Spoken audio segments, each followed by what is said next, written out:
Hey there guys, this is John Dixon, your host with another marvelous videos this time. 8 most powerful and deadly villains of Daredevil. As a general rule of thumb, being relatable isn't something superheroes don't do very often. It's hard to imagine Batman spending a normal evening in his quiet apartment listening to Nat King Cole, or think of Superman as anything less than a god. But Marvel has this uncanny ability to create superheroes that excite you, enthrall you, and make you feel like you're part of their story because they're just like you. One of the reasons why Spider-Man No Way Home did so well at the box office is because Tom Holland gave us one of the most genuine portrayals of Peter Parker. The nerdy, quip-ready, uber genius knucklehead that was created by Stan Lee and Steve Ditkoall all the way back in 1962. It's also why no matter how hard you try, and they tried really hard in 2003, it's tough to get fans to shower hate on Daredevil.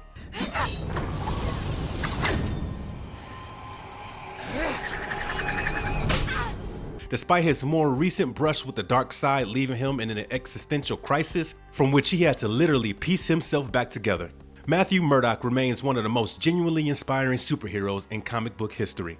The man without fear has used his brains and brawns to put bad guys behind bars since 1964, and he does it all while proving to the world that you're more than your disability. Though, to be fair, that hasn't stopped his enemies from exploiting it to their advantage. And given his area of operation, it's no wonder the devil of Hell's Kitchen has lost his grip on sanity on a few occasions. Let's look at the worst of the bunch. Here are 8 most powerful and deadly villains of Daredevil, explored. Before we get into our explanation, we have a very small request. If you like our content, please support us by subscribing to our channel. This is a small click for you, but for us, it means a lot. Thank you. Let's begin. First one's a warning. Padre. Bullseye. Has there been a supervillain name that more accurately describes what they are really good at? Bullseye's backstory, much like the lunatic marksman himself, is all over the place. In Elektra Volume 2, Number 2, Bullseye tells his recently resurrected nemesis that he got his moniker after painting a bullseye on his abusive father's head and hitting the spot with godlike accuracy. In Bullseye, Greatest Hits Number 1, he tells the interrogators from the NSA that he had an older brother who couldn't take their father's abuses and burnt down their childhood home with their mother still inside. After leaving the scene of his most prominent mental scar, a young Lester would go on to become a baseball pitcher whose pitch-perfect accuracy meant every game became progressively boring for him. After only 3 professional games, he would find his calling as a supervillain when, in a fit of annoyance, he throws the ball directly at his opponent's skull, instantly killing him and scoring his first bullseye. By his own admission, all of this could have might as well been fabricated. What isn't a lie, though, is that Bullseye never misses. He has the uncanny ability to turn anything, and we mean anything, into a lethal projectile that he can hurl at an insane 105 miles per hour. He has outright killed targets with a nail, a playing card, and even his own tooth, which he actually managed to get through his opponent's skull. His aim is unerring, and he can wield any conventional weapon perfectly. Besides his pinpoint accuracy, Bullseye is also a master martial artist and assassin, aware of every pressure point on the human body and capable of blending multiple fighting styles into his arsenal to take down hordes of opponents at once. Like he did during the Shadowlands storyline where he took out an entire wave of ninjas without breaking a sweat, his Olympic level conditioning and acrobatic skills give him peak human strength, speed, reflexes, endurance, as well as flexibility, allowing him to fight for hours on end. Let's play. And what's more, when he fatally broke several bones after falling from a rooftop, including his skull, spine, and fist bones, he received an adamantium graft, drastically boosting his physical endurance and strength. He debuted in Daredevil number 131 and has since been a defining counterpart to the man without fear, obsessing over the fact that he just can't seem to kill Daredevil despite scoring the W on their first encounter. They meet in several mob-affiliated and independent clashes, with Daredevil's victories traumatizing Bullseye to the point he started hallucinating his presence everywhere he went. That, and a brain tumor, drove the marksman insane, a trait that couldn't be cured even after a successful surgery. For a brief time, he ended up convincing himself that he was, in fact, the real Daredevil. So go figure it out for yourself. He has made it his life's mission to torment Daredevil, even going so far as killing two of his love interests, Karen Page and the more infamous murder of Elektra in the iconic Daredevil number 181. Bullseye is a top 2 Daredevil villain who is inextricably linked to the character's legacy.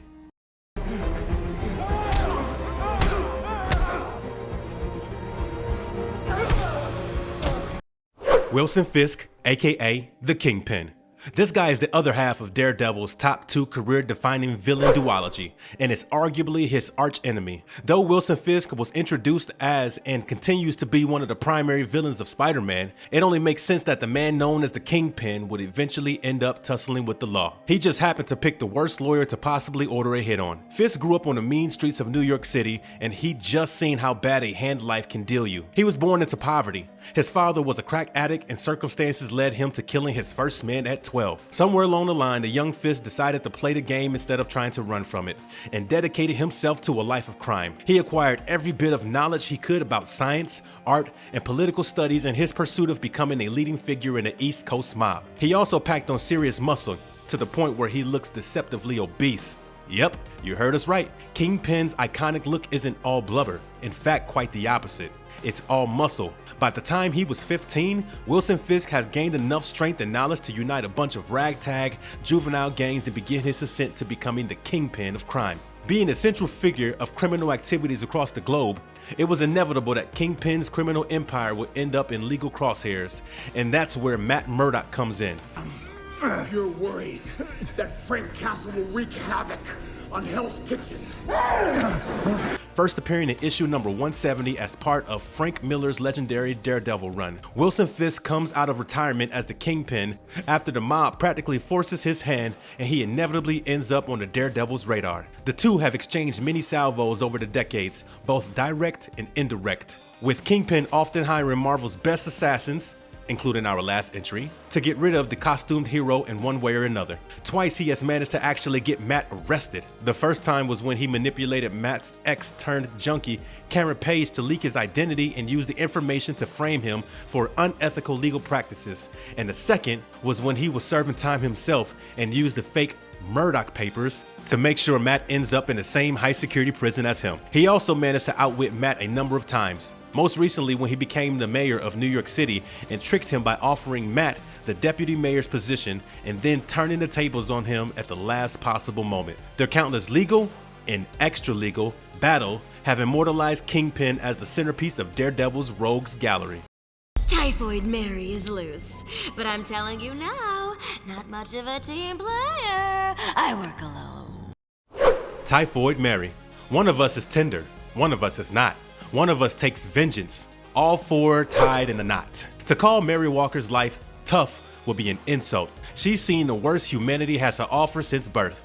As soon as she was in her crib, her abusive, maniacal father was on her, committing the ultimate act of sin. He would make taking advantage of his infant daughter as a casual hobby, traumatizing her to the point she repressed her own personality in favor of the ones that's more suited to express the rage and violation she was experiencing. Once her deadbeat father saw what he was capable of doing, he never laid so much as a finger on her. This metamorphosis also triggered her X-Gene, bringing her mutant powers to the surface whenever she'd slip into her other personality. She was transferred into a mental institution and diagnosed with dissociative identity disorder, with her other being named Typhoid due to the fever she would always carry around with her. Mary escaped from the hellhole and eventually ended up becoming a prostitute. That's how she first met Matt Murdock, who, in his rush to catch a bad guy, ends up pursuing her out of the brothel window. On that day, she vows to never allow a man to hurt her ever again, and officially becomes the supervillain we know and love as Typhoid Mary. Debuting in Daredevil number 254, she was hired by Kingpin in a cerebral attempt to thoroughly break Matt Murdock. He had Typhoid Mary manipulate Matt Murdock into falling for her, while she also tried to assassinate Daredevil. Unfortunately, she succeeded only at the former and would later be tricked by Matt into reverting to her docile Mary persona in Daredevil number 297. Since then, the two have crossed paths multiple times, most recently during the Shadowlands storyline where Mary was revealed as a sleeper agent for Kingpin. Working to take down Murdock's hand from within, she's also held her own against the likes of Punisher, Vengeance, Deadpool, and Spider-Man, and it's all thanks to her mutant abilities. Typhoid Mary can perform pyrokinesis, telekinesis, and is an irresistible telepath who uses her power, psychological and literal, to turn men into her personal horny lapdogs by combining behavioral, psychological, and telepathic prompts and employing suggestive seduction techniques. Moreover, when she switches personalities, her psychological traits, heartbeat, etc., adapt to the change as well, which is why Daredevil couldn't figure out that Mary was typhoid at first. His radar sense was useless against her there. Nuke. Yeah, Captain America loves his nation, but is he patriotic enough to get the Star-Spangled Flag tatted on his face? To be sure, Nuke's face tattoo isn't a symbol of his patriotism. It's a convenient way to cover up the hideous scars that cover his mug, but it's quite possible that post-World War II, he served American instead more directly than Steve Rogers himself. Introduced in Daredevil number 232 as a trigger-happy mercenary hired by Kingpin in his latest attempt to get rid of Matt Murdock, it wasn't until 2006 Wolverine Origins Volume 1, number 2, that we get to see how Frank Simpson ended up in the position he's in. Frank was the son of a wealthy, abusive, alcoholic, upper-class woman in Ohio who had spent his formative years in a highly unstable environment. Frank was kidnapped by Logan for the Weapons Plus program project, Homegrown, and after years of experimentation and training, he would become the sole survivor of the Weapon 7 experiment. His first operation was carried out on Vietnamese soil during the war, where he was used as an ambush device against innocent Vietnamese farmers. After this mission, he turned into a mercenary for hire and was working for Generalissimo Felix Guillermo Caridad of Tierra Verde when Kingpin acquired his services. Frank went through several corrupt military officials to unleash the mad war dog and his trusted submachine gun Betsy on the streets of Hell's Kitchen. And true to his name, Nuke's brief tryst with Daredevil was thoroughly explosive. As Weapon 7, Nuke possesses various artificial and biological enhancements that make him a super soldier at par with the likes of Steve Rogers. His bones have been replaced with cybernetic body parts and most of his skin is grafted with a kind of plastic that cannot be easily broken, making his entire body a legitimate powerhouse and practically invulnerable. Even after being a skilled martial artist at the peak of human conditioning, Daredevil was barely able to push him back, let alone break his limbs a la Sherlock Holmes. Nuke also has an artificial second heart, which means killing him would be twice as tough as it appears. Actually make it thrice because of his healing factor that allows him to cure injuries with a nap. Being a top Black Ops agent for the US military, he's proficient in a number of martial arts and weapons techniques and has held his own against the likes of Wolverine. His only problem is his mind, which has been turned to mush after years of mental trauma and programming. Nuke is schizophrenic and depends on pills to regulate himself. Red for increased adrenaline, white to bring him down, and blue to relax. We don't need to tell you which one's his favorite. Frank Miller created one of the most genuine threats to Daredevil's life in his swan song with the franchise, which is why Nuke is on this list despite only appearing in 2 Daredevil issues.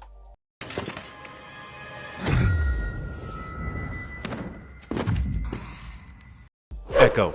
If you've seen Marvel's Hawkeye series, you pretty much have an idea of how Echo and Daredevil's relationship plays out. Just swap in Hawkeye's Ronin with the Devil from Hell's Kitchen. Debuting in Daredevil Volume 2, number 9, Maya Lopez was a lead dancer on Broadway. She was born deaf, lost her father at a very young age, and was taken in by Wilson Fisk afterwards.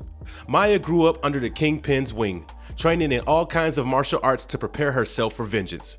Though she cannot hear, Maya's vision senses and natural cognition are so heightened that she can keep pace with conversations through mere lip reading and can perfectly mimic any movement she happens to glance at, making her a lethal weapon in the wrong hands. And indeed, that's why Kingpin nurtured her, preparing her to take on his worst enemies while keeping her in the dark about her father's fate. He finally answered the question Maya had been asking him her whole life and set up Daredevil to take the fall for him, hoping to get rid of 2 nuances at once. And we have to admit, when Echo first fought Daredevil, we thought the slime ball might actually get away with it. Echo's photographic reflexes are only rivaled by Taskmaster's, making her one of the deadliest assassins and hand-to-hand combatants on Earth. She has studied tapes of every major combat sports person and event, including showdowns featuring Matt's father battling Jack Murdock, Bullseye, and Daredevil himself. These 3 case studies alone make her one of the best martial artists and marksmen in Marvel history. A fact that was on full display in Daredevil Volume 2, number 11. If it hadn't been for the day-long date Matt and Maya had the same day, Daredevil wouldn't have recognized Echo's scent and the whole scenario would have been played out like a Shakespearean tragedy. Instead, Echo enacted her revenge against the man who actually killed her father, blinding the Kingpin and going on to become one of the strongest female superheroes in Marvel history. The Beast. This isn't a Daredevil villain you're going to hear from a lot. And that is just fine, if you ask us. Because if you could turn Matt Murdock into a bloodthirsty, sorcerous tyrant bent on humanity's destruction, then we'd like to stay a million miles away from you. The Beast is a primordial demon who seems to be the very embodiment of destruction and evil. He's the mystic focal point of the organization known as The Hand, whom we will discuss in a bit, and is responsible for the clan's extraordinary occult powers and general penchant for cynicism and annihilation. The Beast, or The Hand, never takes a direct interest in the clan's operations, but he is all-pervasive in that he influences every action they take. In fact, it's thanks to his powers that the Hand can perform resurrections in the first place. Usually, this involves the subject also becoming enslaved to the Hand's will, as their souls are corrupted by the Beast, who takes advantage of the negative emotions dwelling inside a person's heart. That is exactly what happened to Matt Murdock during the Shadowland saga. Having lost so many loved ones to death, insanity, or sheer abandonment, Matt Murdock was at an all-time low after he got out of jail and cleared his own name and became increasingly irrational as a result. All the pain and conflict in his heart culminated in him taking control of the clan he had fought against his entire adult life and being exposed to the Beast's malevolent essence in turn. After taking over his soul, the Beast made Murdock's physical body virtually indestructible while drastically boosting his strength. He was outclassing Shang-Chi, where he couldn't lift a finger to him and brushed off a head-on collision with Wolverine's claws. It also planned on using Murdock as a conduit for his full destructive might and would have laid waste to planet Earth if it wasn't for Iron Fist's soul-fixing chi strikes that managed to repair Matt's damaged heart and psyche. Though he only appeared for a handful of issues, less than a dozen in total, the Beast of the Hand brought out a side of Daredevil that will haunt him forever, with Matt getting PTSD flashbacks of killing Bullseye under its influence till this day. IKARI. They say that the worst enemy you can face in life is yourself. If that's the case, then IKARI is the spitting image of Daredevil. If you swapped out the billy clubs with kusaragamas and turned Matt's wardrobe into a Japanese homage to every Daredevil costume ever, nothing is known about his identity except the fact that he's most likely from Japan, because his villain name is the Japanese word for fury, and he uses weapons that look like they're from an episode of Naruto Shippuden. But if you think for even a second that IKARI is just a copy-paste job done on Terry Jeffords' fancy Japanese printer, you've got another thing coming for you. Debuting in Daredevil Volume 3 number 25 as the hired gun of Bullseye and Lady Bullseye, IKARI wasted no time in handing Matt Murdock his own ass backwards. Daredevil made the same mistake that most confident superheroes make when they meet a copycat version of themselves. He underestimated IKARI's strength, a cheap knockoff, and it almost got him killed in their first matchup. Matt wasn't even able to take advantage of his own weakness because, as it turns out, IKARI's radar sense is at least on par with his, if not superior. And the fact that he isn't trying to batter some sensitive people with billy clubs gives him the lethal edge over Daredevil. He left Matt a battered mess bleeding out from at least a dozen different wounds and didn't even finish the job, choosing to let him suffer in pain and humiliation. The next time they meet is for a proper fight to the death, as Daredevil Volume 4 number 16 and 17 reveals that Kingpin has kidnapped Foggy and Kristen and has sent IKARI to take Daredevil out, once and for all. The two combatants throw down for hours with no clear victor in sight. It will take a shroud of intervention for Daredevil to finally score a win over IKARI, and even then, he's going to have to live with the fact that he couldn't beat IKARI all by himself. He's easily one of the most enigmatic and deadly villains that the devil from Hell's Kitchen has gone up against in recent times. The Hand. Many versions exist regarding the obscure, secretive origins of the organization we know today as the Hand. Some say they originated 4 billion years ago when the Elder Gods roamed the earth and were opposed by their progeny, the Sickly Ones. Other stories state that they are fighting the oldest war in existence, and between life and death, and that they worshipped. The Beast joining him in the quest to dishonor God in everything he's created, regardless of which version you choose to believe. The Hand as an organization was formalized in 1588 by the disgraced samurai and his arch rival Daisuke Sasaki. They weren't meant to be vigilant protectors of feudal Japan's provinces, spreading to all 5 islands before the turn of the century.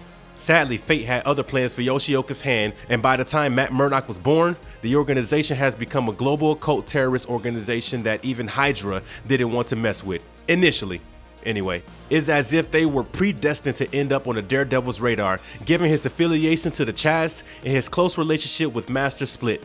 Eternals rivals of the Hand, Matt has gone up against the organization under multiple figureheads, but with every army of well-trained magic-wielding ninjas and their patented resurrection technique, it is very hard to get rid of the Hand. How hard? Well, Daredevil fought against them for most of his adult life and ended up becoming their leader, because if he couldn't make them go away, he might as well steer them in the right direction. And the Hand has probably never been more of a threat to Matt than an immediate aftermath of the Shadowlands storyline, which saw Kingpin and Lady Bullseye take control of the Mystic organization. No matter how many ninja he seems to put down, they just never stop coming for him. And that is why the Hand is easily the most intriguing and disorienting antagonist in all of Daredevil's rogues gallery. They managed to literally infect him with a demonic spirit, for crying out loud. Hydra would have to throw Bucky in a brainwashing machine for a solid month to break him down as badly as the Hand did Murdock. For better or for worse, the Hand has defined and fueled Daredevil's existence as much as the Chast, Jesus, and Elektra, not in that order. And if you liked our content, don't forget to leave a like and subscribe to us if you haven't already. Have a good one and be safe. Thanks, everyone.